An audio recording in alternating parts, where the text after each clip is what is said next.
Breaking చూస్తున్నాం. నటి నయనతార మరోసారి చిక్కుల్లో పడింది. డాక్యుమెంటరీలో చంద్రముఖి మూవీ క్లిప్ వాడడంతో ఆ సినిమా నిర్మాతలు హైకోర్టును ఆశ్రయించారు.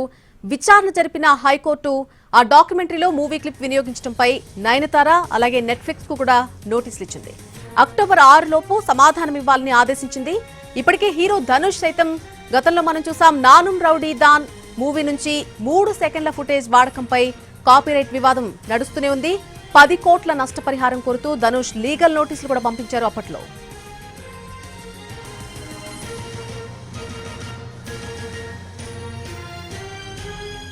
నటి నయనతారకు సంబంధించిన అప్డేట్ మనం చూస్తున్నాం. మరోసారి ఈ నటి చిక్కుల్లో చిక్కున్నారు.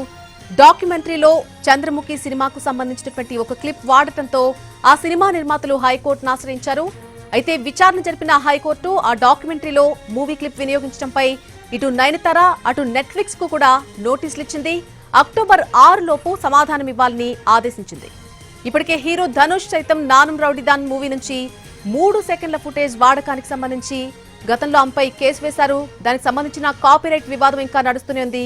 10 కోట్ల నష్టపరిహారం కోరుతూ ధనుష్ అప్పట్లో లీగల్ నోటీసులు కూడా పంపించారు నయనతారకు.